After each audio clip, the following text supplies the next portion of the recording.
Merry Christmas. Now we are the students of standard 6, 7th and 8th going to present one sweet drama for all of you. So let's see.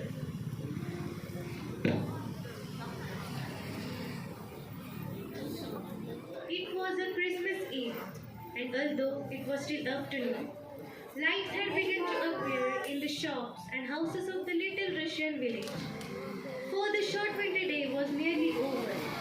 Excited children scurried indoors, and now only muffled sounds of chatter and laughter escaped from closed shutters. Old Papa Pano, the village shoemaker, stepped outside his shop to take one last look around.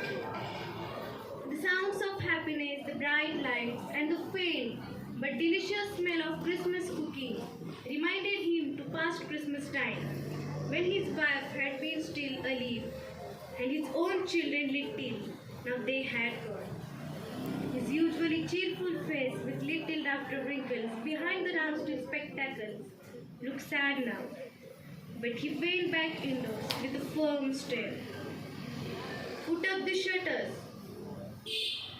and set a pot of coffee to heat on the charcoal stove.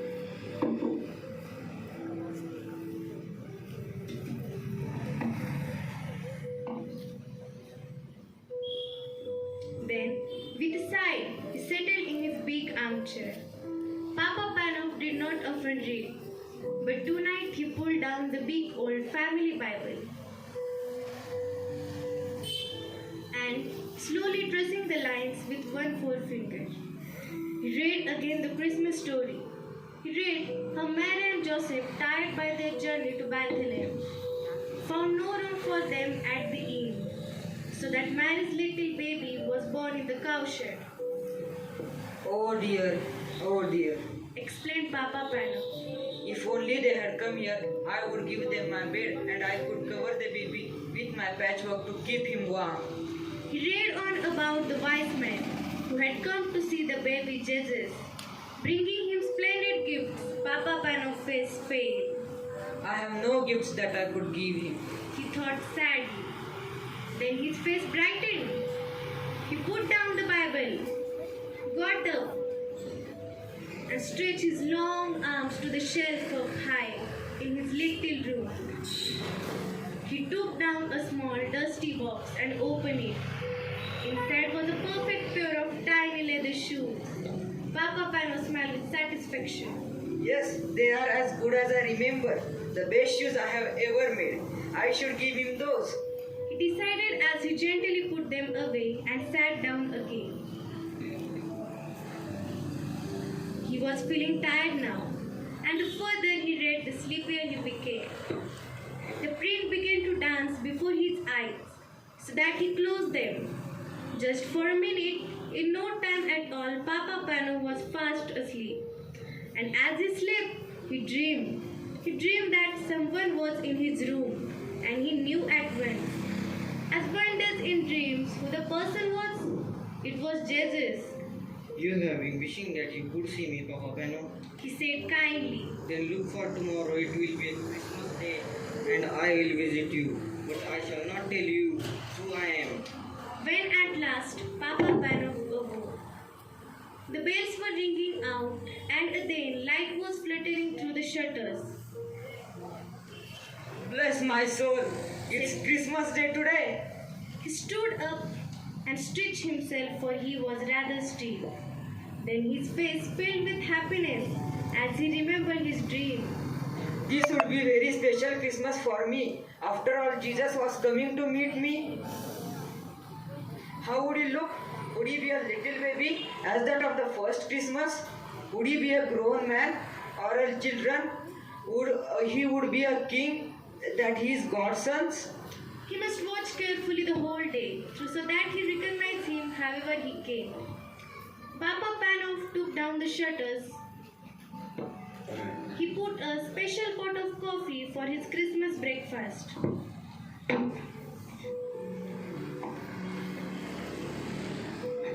Then looked out of the window.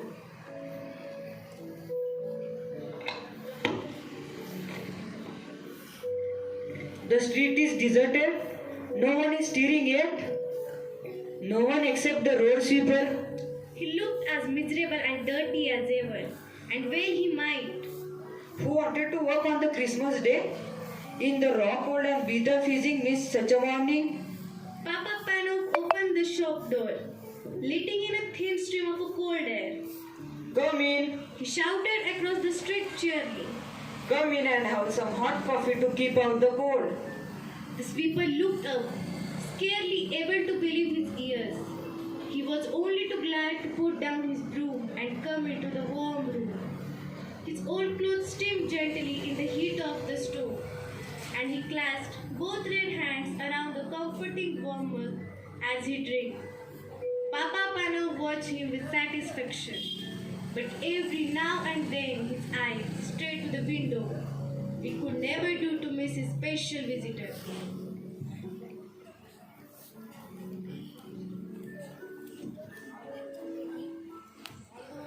Expecting someone? The sweeper asked at last, so Papa Panov told him about his dream. Well, I hope he comes. The sweeper said, You have given me a white Christmas cheer I never expected to have. You deserve to have your dream come true. and he actually smiled. When he had gone, Papa Panov put on cabbage soup for his dinner.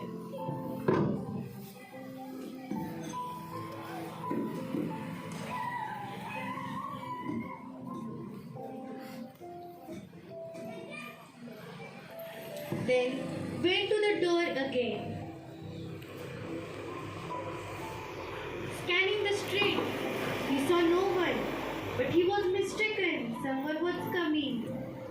The girl walked so slowly and quietly, hugging the walls of shops and houses, that it was a while before he noticed her.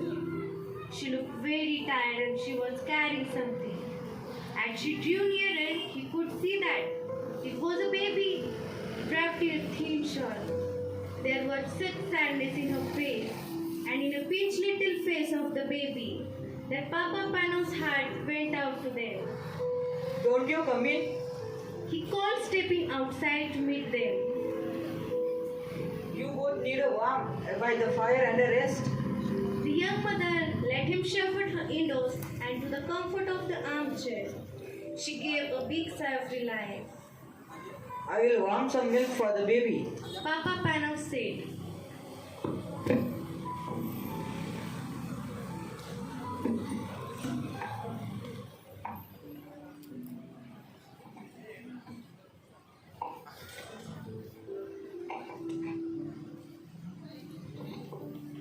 Can I feed her for you? He took the milk from the stove and carefully fed the baby from a spoon, warming her tiny feet by the stove at the same time. She needs shoes. The cobbler said, but the girl replied, I can't afford shoes. I have got no husband to bring home money. I am on my way to the next village to get some work. A sudden thought flashed through Papa Panov's mind. He remembered the little shoes he had looked at last night, but he had been keeping for those judges. He looked again at the cold little feet and made up his mind.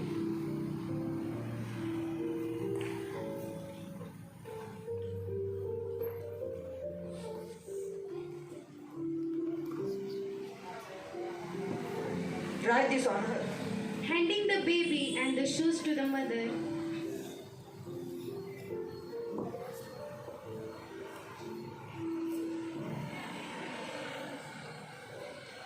the beautiful little shoes were perfect fit to baby.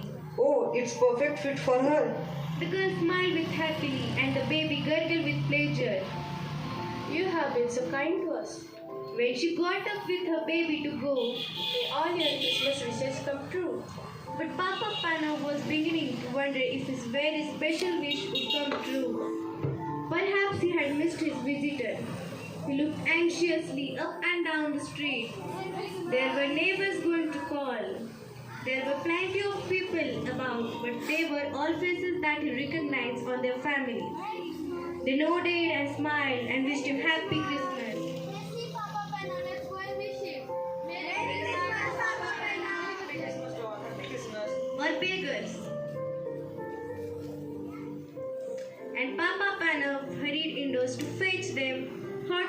and a generous hunk of bread.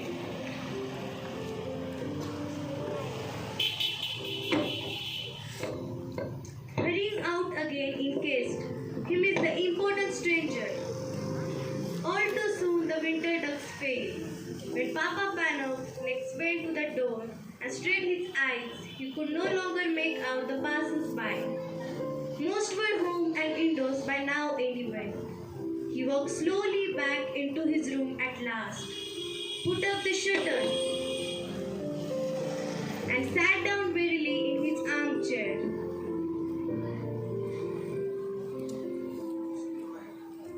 So it had been just a dream after all. Jesus had not come.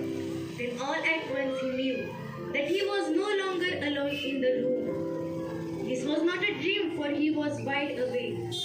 At first he seemed to see before his eyes the long stream of people who had come to him that day. He saw again the old road sweeper, the young mother and her baby, and the beggars he had fed. As they passed whispered,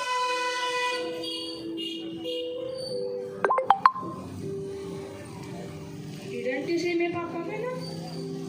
"Didn't you see me, Papa Peno? Didn't you see me, Papa Pano? Didn't you see me, Papa Pano?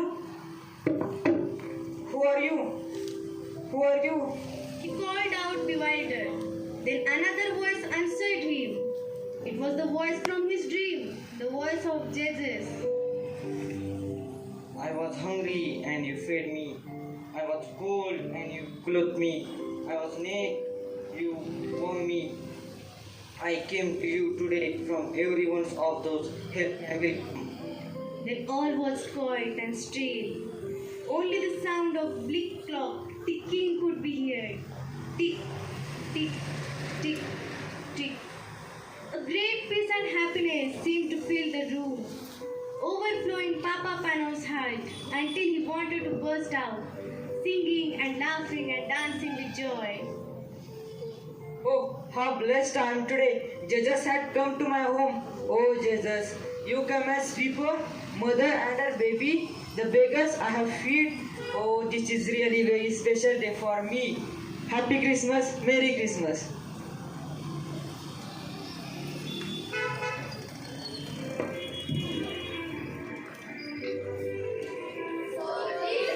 Christmas of Papa Pano. Christmas, Merry Christmas.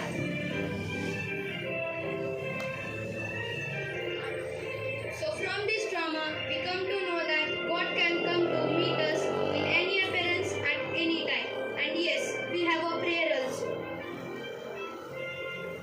God may come in the morning, God may come at noon, God may come in the evening. So keep your hearts in tune, so keep your hearts in tune, so keep your hearts in tune.